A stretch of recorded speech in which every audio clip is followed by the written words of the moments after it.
Hey, my name's Dan, and for the last couple of years I've been preventing razor tail with wood glue.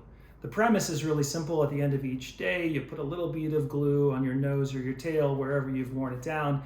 Let it dry overnight. It dries into a nice hard material that wears about the same as maple, pops about the same as maple, and maybe will save you some money and help reduce the rate at which we're cutting through those North American maple trees by allowing us to all use our skateboard decks a little bit longer. So in this video, I'll actually show you an example of how I apply it and the results that I got out of it.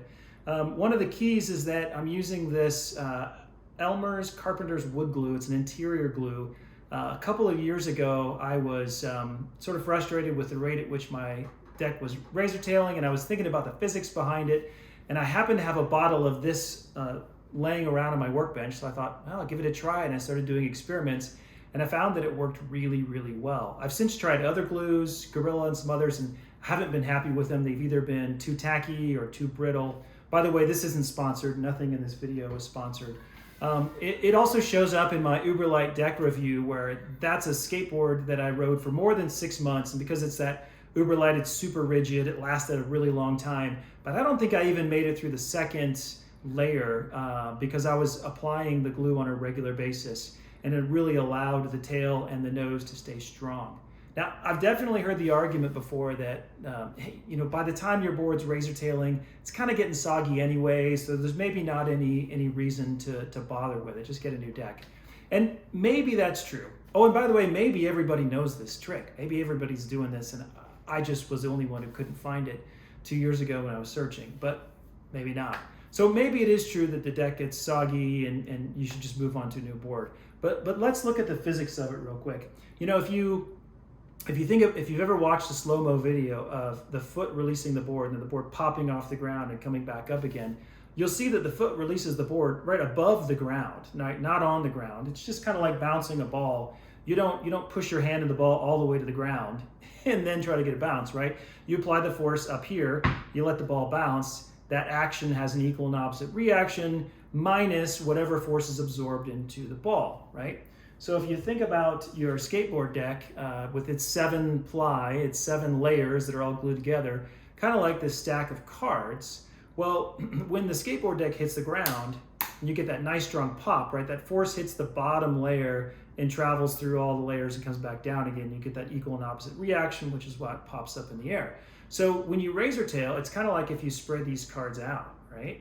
And now all of a sudden, when your force hits here, you're not hitting all 7 layers anymore. You're only hitting a couple of layers. You can try this yourself. Take a nice thin deck of cards and pop it on your hand and feel the force, and then spread it out to simulate a razor tail and pop it on your hand. And you can tell that there's so much more of the force that's absorbed into the cards, right? So that's my theory on it. I've been doing it for 2 years. I've been really happy with it. I'm actually away from home right now. I'm traveling, and I brought my skateboard with me, of course, to skate, but I didn't bring the glue. And after about a week and a half of skating, I was starting to wear through the tail, and I was not happy with that. So I hit a local home improvement store. By the way, where I live, I found that you can get this particular type at Lowe's, but not Home Depot. Maybe different where you live. And of course, if you live overseas or somewhere where you cannot get this brand, I'd recommend experimenting with what you have so you can find something that works for you, hopefully. So went to the store, got some, and here's some video of how I applied it. And then I took my board to a local flat ground spot and skated on some kind of medium smooth ground for over an hour. And I'll show you the results of how it wore down and sort of some concluding remarks after that.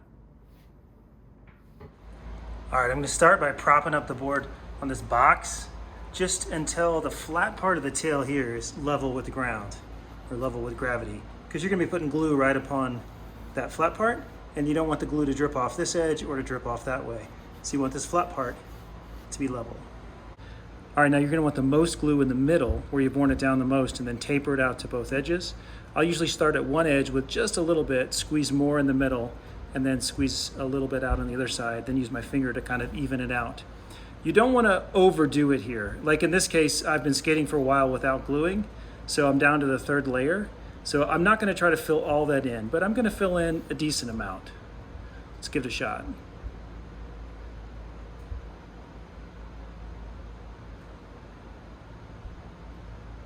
Taper it back down to the other side. All right, and that's actually about all I want to do. So I'm gonna grab the rest of the glue off of there and then just kind of lightly taper it down that way, lightly taper it down this way. If I feel like it's gonna over drip on one side or the other, then I'll touch that up.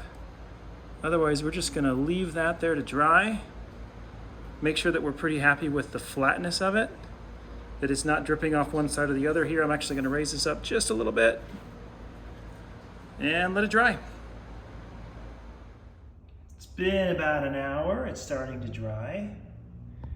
Probably takes about 8 hours to get nice and dry. Okay, it's the next morning and the glue is dry. Let's take a look at it. As you can see, there's a nice, smooth little bit of glue along the top here. It doesn't quite line up with where the wood level is, but it's not too far off.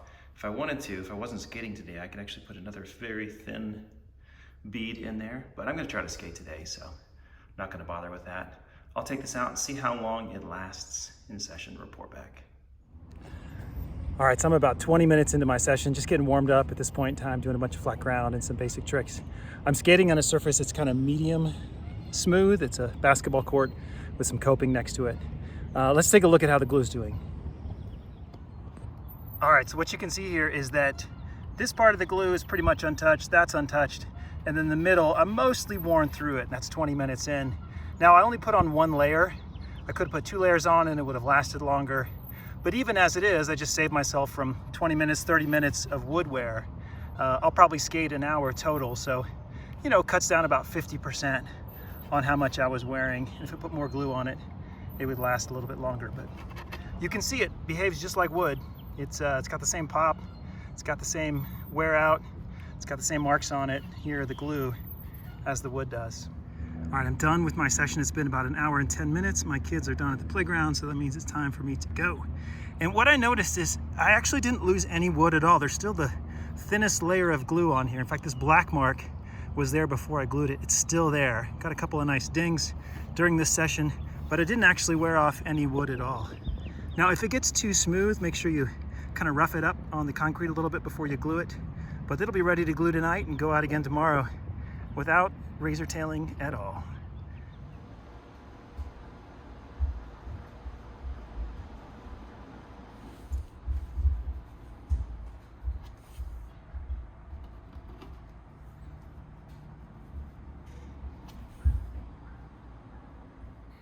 All right, so what you could see in that clip is for about an hour and 10 minutes of heavy skating, right? Pretty much nonstop in the hot afternoon sun. I just barely was getting to the end of the glue, but I didn't actually wear away any new wood. Now, that might be because I had already worn down a decent amount of the tail, and so there was a lot of glue there to wear through, but even still, even if you're wearing away the glue and then some of your tail, you're still saving some wood, right? And saving that wood might be important because there's an estimated 6 to 11 million active skaters in the world. And the only stat I could find was an estimated 2 million decks that are going into landfills every year, not to mention all the wood that's wasted around the edge of a board when it's made, and all the boards that are stacking up in our garages and our basements and bedrooms. And so if by using a simple technique like this costs me less than $3, it takes about 5 minutes to apply it, you let it rest overnight. By using this type of a simple technique, we can each use our decks an extra week or an extra month or even more than that and get a little more pop out of them at the same time. Oh, and save some money. We might be able to save how many of these big North American maple trees we're cutting down, right? These things are 30 to 80 years old each. They have huge leaves, right? They sequester a lot of carbon dioxide. And so if we can reduce the rate at which we're cutting those trees down, that would be a good thing. So I'd recommend that you give it a shot. It's not expensive, it's not hard. Maybe you like it, maybe you find that it's helpful, maybe it's too much of a burden. Not a big deal, but if you do find this to be interesting and helpful, please share the technique with somebody you know, and maybe we can make the smallest little impact globally for skateboarders in a positive way. So thanks for joining. I hope this has been useful to you. Let's get out there and skate again.